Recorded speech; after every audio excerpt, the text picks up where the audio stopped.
suicide risk and prevention intersections, and have decided to focus on Black and LGBTQ youth because they are both individually at higher risk and need some specialized attention regarding how we manage that, and the intersection of being both Black and LGBTQ presents its own additional issues. So that's where I landed for our didactic, our final didactic this month. And let me make sure I have to get my screen set up, sorry. Hold on one second. I need to find this.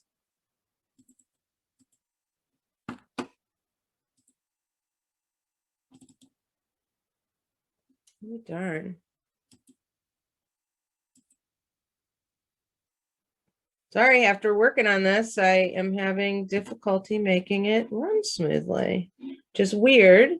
Let me try again. Here we go. Okay. There we go. Okay, so I got a lot of this information from two major resources, which I share all the resources as we go through this, but the two major things were I attended a webinar put on by the McSilver Institute, and their focus was Black youth and mental health, period, but a subset of that was suicide. And so I've pulled some of the data from them, and that webinar I give you a link to was called Ring the Alarm. And it was excellent. It was about 90 minutes long, and you'll have a link for it at the end of this PowerPoint or in the PDF that you can get from Box or will be shared with you after this. But they relied on some data that was collected between 91 and 2017.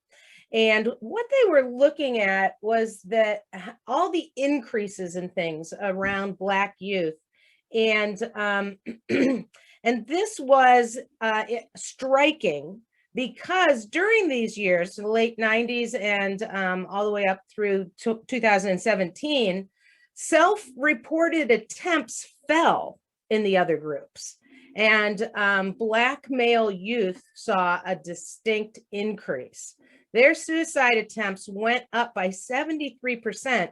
And during the same time period, white adolescents dropped by 7.5%, Hispanic teens by 11.5%, 56% decrease in Asian teens, and 4.5% for Native or Indigenous folks. And so this was so striking that while all other youth suicides were going down, Black male youth suicide was going up. And we'll find out later that also Black female youth also were suffering from some of these same things. Injuries from suicide attempts went up. And so people who attempted suicide weren't successful, but it was injurious and they needed a medical attention, went up pretty dramatically. Black youth between 5 to 11 are more likely to die by suicide compared to their white peers. And the suicide death rate among Black youth is increasing faster than any other racial or ethnic group, almost doubling from 2017. So that, oops, and I say 2017 to 2017 in here. I'm going to have to check that date before I release the slides to you. But that it went up from 2.55 to 4.82, so almost double. And that's per 100,000, and that's a normal rating scale for suicide in the United States. And I'm going to give you the links for this Ring the Alarm, the crisis of Black youth suicide and mental health. That first they put the program together, and they released a report that you can get all the data from in 2019. So there were a lot of unmet mental health needs, and I think we're aware of that as well here in Ohio, and it is something that, of course, we're trying to deal with as we look at Ohio Rise and trying to look at these youth who have multi-system issues and need a lot of assistance. 50% of 465 ninth grade Black adolescents were surveyed in a 2010 study, and 50% of them had mental health needs, acknowledged needing mental health, but only 20% of them received treatment. So this came out in the Journal of Adolescent Health, and that is actually a very consistent kind of data. We tend to serve between 20 and 25% of youth who have mental health needs. We know that we're only reaching that percent. Black youth may express their depression symptoms differently than white youth. And so they're looked at differently and perhaps not treated the same way, such as externalizing behaviors. So they show us behavioral and conduct issues, or they have somatic complaints like stomach aches and headaches. Black youth are much more likely to be referred to inpatient mental health services than their white counterparts are, or, and we all know this, they're pushed into the juvenile justice system, where access to adequate treatment is even less available, if available at all. The impacts of COVID-19 and racial injustice were looked at a little bit in June. So just, 7 months ago, 25% of young people between ages 18 and 24 reported that they had seriously considered suicide within the last 30 days. This is CDC data. And out of that, 18.6% of Hispanic people and 15.1% of Black people reported that. And this compared with an overall rate, all suicide consideration was at 10% across the population. 52% of Hispanic people and 44% of African Americans 18 and older report having mental health or behavioral health symptoms related to COVID-19, as compared to 38% of whites. So there's a distinct increase there if you are people of color in the same report. In 2018, in the Lancet, they looked at police killings of unarmed Blacks and found that if you live near or in the vicinity of a place where a police killing has occurred, and it's specifically killing of unarmed Black people, that Black people were likely to report poor mental health days related to the killing, and white people were not. So they are having a direct impact on what's happening in their communities. Mental health services and schools. So in the Journal of Pediatrics, they talk about the idea that schools are a de facto mental health system for many children and adolescents. That's where we catch them. That's where we see the problems. That's where teachers report things like confused thoughts, behavior problems, signs of abuse and neglect, those sorts of things. That's where we deliver a huge percentage of our mental health services to adolescents, are in the schools. Young people who have access to school-based mental health services are 21 times more likely to seek care for their own mental health reasons. And they're more likely to seek it in their school than out in the community. Nationally, in schools that do have a counselor, the ratio is close to 1 per 400 students. In majority minority schools, so in schools that have more people of color than not, it's 1 per 390 students. Okay, slightly better, 1 per 370 students in other schools, and that's back in 2016. Facts about suicide and LGBTQ youth. And this data is taken from the Trevor Project, which you can visit online. Suicide is the second leading cause of death among young people ages 10 to 24.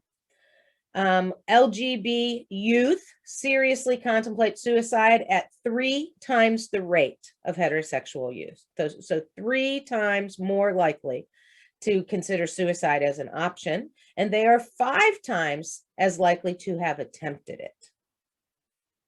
Suicide attempts by LGBTQ youth are 4 to 6 times more likely to require treatment.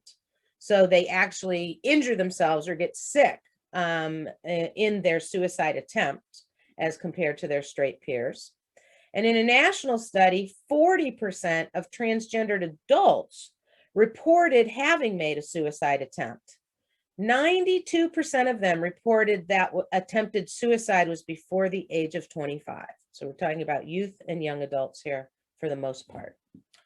LGBT youth who come from highly rejecting families are 8.5 times as likely to have attempted suicide as their peers who reported no or low levels of family rejection.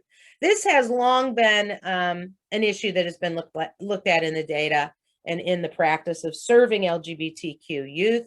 A huge portion of how they function and how successful they launch into the world has to do with whether their families are accepting or rejecting. For these youth, each episode of victimization around being LGBT, such as physical or verbal harassment or direct abuse, increases the likelihood of self-harming behavior by 2.5 times on average. For each episode, it increases 2.5 times. Black and LGBTQ is a particularly difficult intersection. And so first I want to look at those youth who may need assistance. When they hold multiple marginalized identities, it can sometimes feel overwhelming to explore the layers of these conversations with other people, especially when they have lived experiences that are different. And by different, I mean not supportive, that they've tried to share information about their identities and it has not gone well.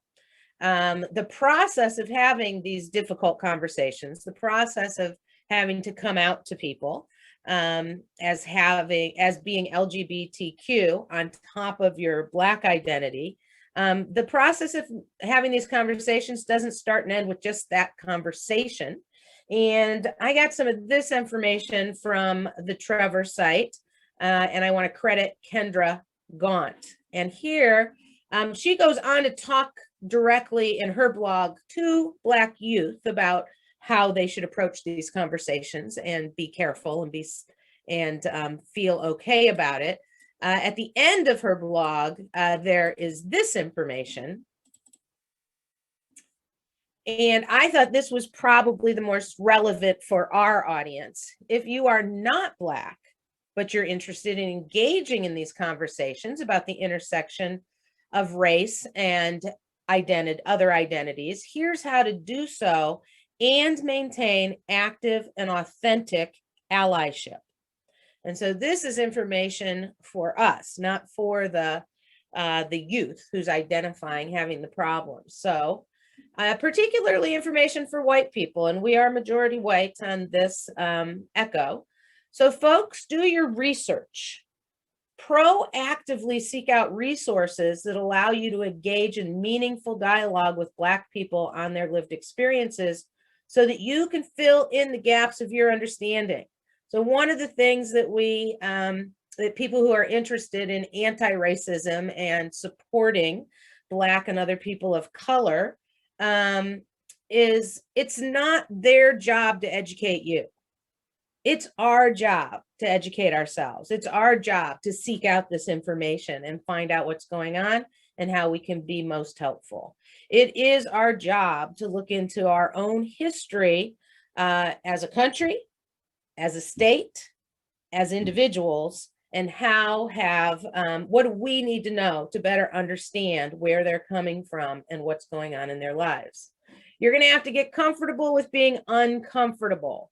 At certain points in these conversations, it's likely that you're going to be told you're wrong about something or that your opinion and how you've dealt with something in the past has even been harmful. This is going to make you feel uncomfortable, and it's okay to acknowledge that. But what's most important is that you learn from that experience. Hold yourself accountable.